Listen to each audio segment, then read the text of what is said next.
No, mentira, mentiras, mentiras. A tu canal. En esta oportunidad, el concepto intelectual nos muestra cómo ejercitarse para fantochar frente a los espectadores. Sin más, les presento a nuestro amigo, el ejercitador, el doctor Takis. Hola a todos, ¿cómo están? Eso era solo una muestra de cómo cuando llegamos a los 30 queremos batallar contra eso que nos da más duro que se llama la vejez. Y lo hacemos con ejercicios que tratan de contrarrestar el decaimiento del cuerpo. ¿Qué tenemos para hoy, Mauricio? Bueno, el día de hoy seguimos con nuestras propuestas de historias de los 30. Vamos a seguir también con Tanuki. Nos acompaña hoy, no sé por qué últimamente está siempre tan apagada, está dormida, tiene pereza. Los desgastes de la edad probablemente. Uno puede pasar los 30 o haciendo ejercicio o acostado en un sofá con su mascota. Es una buena opción. El día de hoy también vamos a tener el cierre de esta suerte de capítulos en aras de no alargar mucho los temas y también poder ser muy concretos y llegar a conclusiones para evitarnos divagar tanto. Vamos a comenzar a concretar.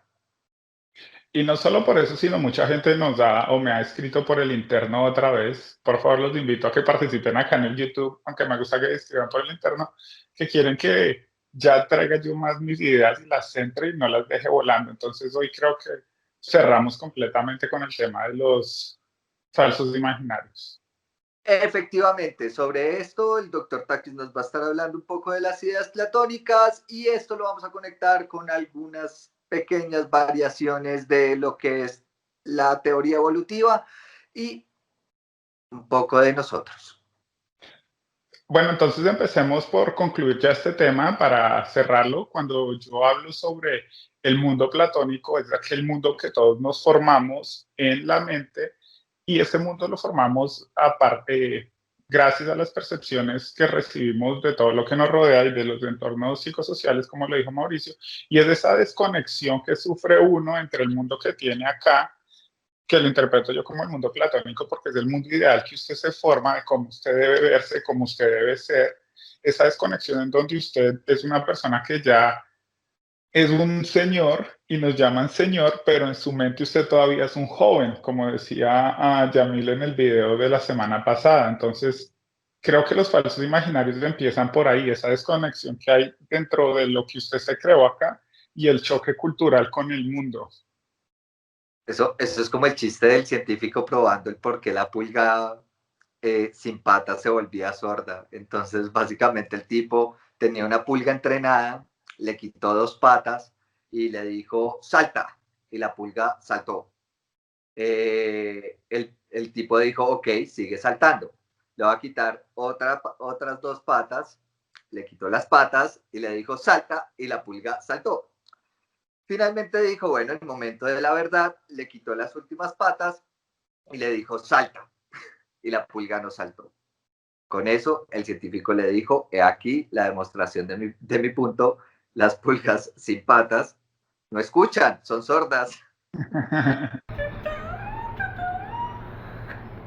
Yo solo quisiera decir que en realidad son muy pocas la gente, diría casi que menos del 1%, que en sus etapas de la vida se paran y se cuestionan el porqué de las cosas y tratan de abordarlas desde la razón.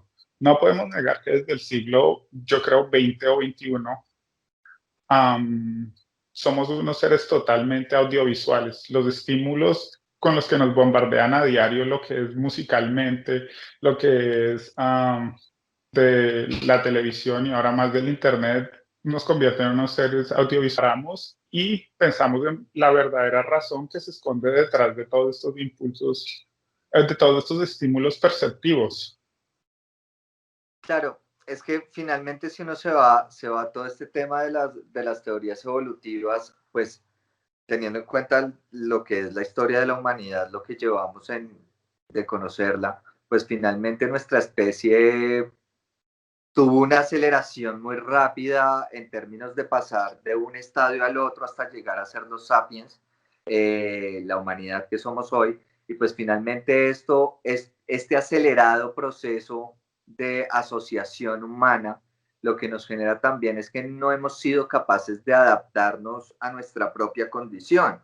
Es decir, surgimos de un mundo en donde todas las especies eran un peligro para nosotros, éramos el último eslabón de la cadena alimenticia, y en pocos años, relativamente pocos años, porque si uno habla de 700.000 años, 70.000 años, uno dice eso es muchísimo, pero realmente en términos de esta ambigüedad del tiempo y del espacio, pues finalmente no hemos logrado adaptarnos como especie y tenemos aún muchos elementos genéticos de esos miedos y esos temores que como especie construimos. Entonces, constantemente estamos construyendo estos imaginarios desde la base fundamental del miedo. Entonces, usted nos dice como, sí, son pocas las personas que se cuestionan sobre cuáles son sus imaginarios, de dónde vienen esos imaginarios, pero sumado a eso, muchos de esos imaginarios están soportados sobre la base de los miedos y los temores. La necesidad de unirnos, por ejemplo, y me devuelvo un poco en algunos capítulos cuando les hablaba de este tema de carro, casa, beca y matrimonio. Muchas veces cuando uno se va a ver la historia de lo que es nuestra especie, pues finalmente se encuentra con que por miedo y por subsistencia la especie se unió. Es decir, Eso, sobrevivió a estos conjuntos que formamos, y eso es la familia finalmente. De fondo la familia tiene ciertos elementos de miedo. Yo no estoy diciendo que esto sea bueno o malo, sencillamente es sobre la base de qué construyo ese imaginario de familia. vámonos a una pausa.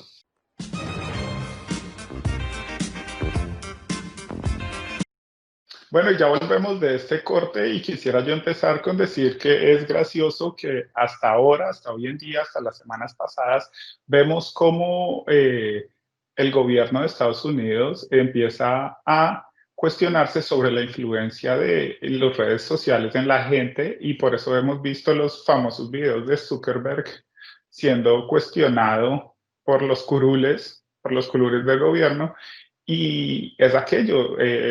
Hay hasta una persona que renunció la semana pasada porque nota cómo Facebook intencionalmente promueve pensamientos de odio y promueve otros tipos de ideologías para malear el mundo. Entonces sí, te estamos hablando a ti, Lord Zuckerberg, y los imaginarios que les creas a la gente en sus mentes. Eso es como la canción de estos locos de Arnau y Griso de Posturea. Búsquela, es buena. Le va a entender eso. Bueno, Si no, déjales el link a la canción acá abajo en la descripción. Usted siempre, o en un cuadrito por acá. ahí lo van a encontrar fresco. Es buena, le hacemos propaganda a bandas locas del extranjero, pero bueno, funciona. De pronto nos stalkean. Vean, Tanuki está alegando por eso, güey. Bueno, Bueno, al menos se despertó porque parecía dormida con la carreta pseudointelectual kantiana del principio del video. aunque está como, ya cállense, güey. Dejen de hablar, güey.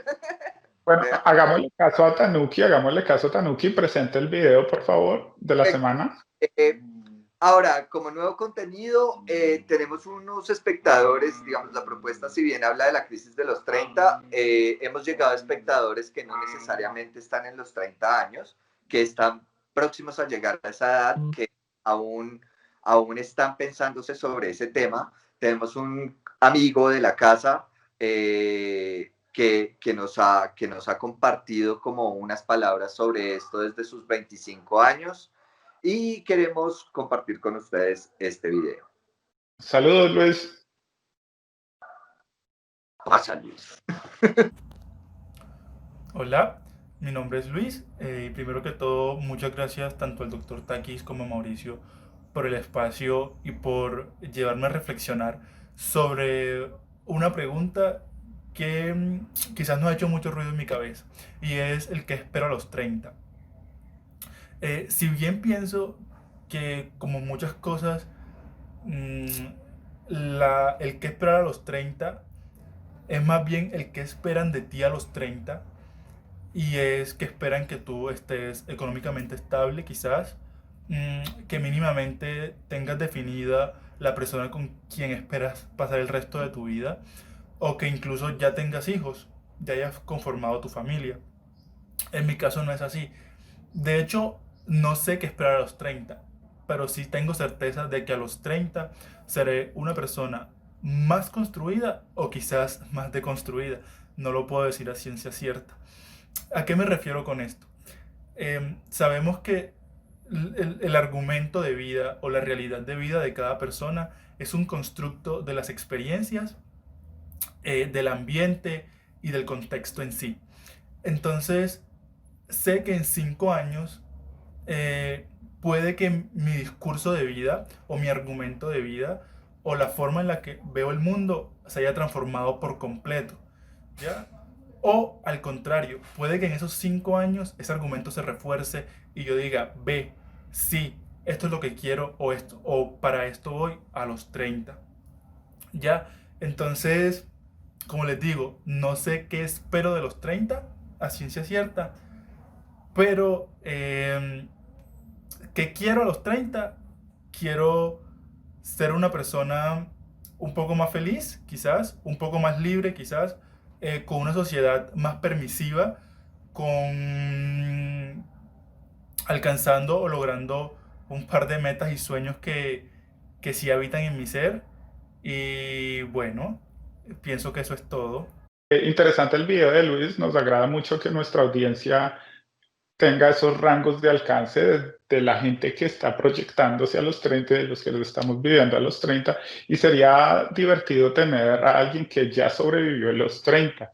Entonces, por favor, si quieren compartirnos sus videos, sus experiencias o demás, pueden contactarnos a través del Instagram, del Twitter o del WhatsApp si son más allegados. Para terminar el programa, ya quisiera decir que este no es un programa que hacemos a la ligera, nosotros lo planeamos y escribimos nuestros diálogos, pero es Así muy no, difícil, weón.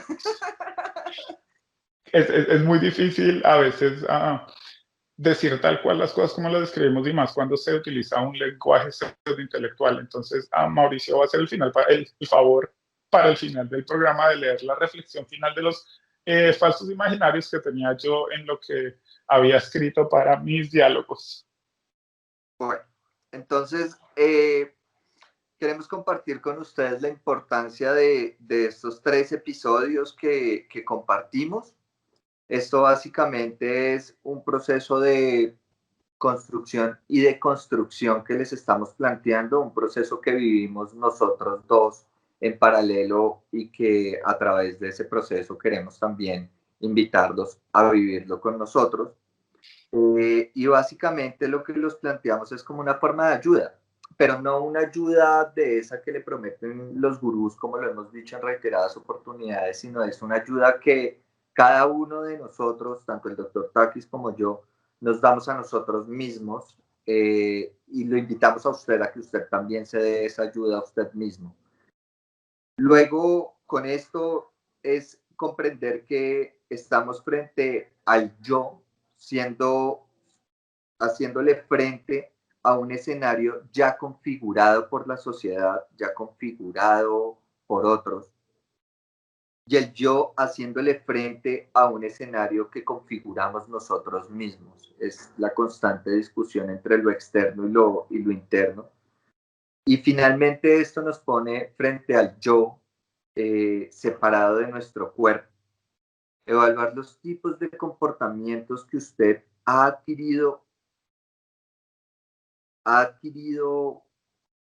por esos imaginarios colectivos y tal vez lo estén encadenando por estar buscando la felicidad en la norma y no en el momento, en en el estar aquí y ahora vivos, esos estímulos foráneos que nos hacen adquirir gustos y paradigmas que si se deconstruyen no tienen ningún sentido. Eso es un poco lo que hemos venido nosotros previo a la idea de este canal viviendo. Es un poco lo que trabajamos cada uno de manera autónoma, independiente como adultos, que ya pasamos esa crisis de los 30, y es lo que invitamos al espectador a hacer, a su propio estilo, finalmente. Ese concepto de felicidad ténganlo en la mente porque creo que es algo que vamos a retomar próximamente, porque ahí es donde hay algunos matices de esos imaginarios que nos han vendido efectivamente y nos llevan a hacer esta búsqueda. Doctor Takis, ¿algo que agregar sobre esto? Para no alargar mucho, que estén pendientes, en los próximos episodios traeré Heidegger y Nietzsche más en su máxima expresión. Perfecto. Nada, ha sido un placer compartir con ustedes. Gracias por estarnos viendo. Vamos creciendo progresivamente, lo cual nos motiva bastante. Y sigan conectados con nosotros. Ha sido todo un placer. Quiero mostrarles también, aprovechando, lo que hemos generado en esta televidente.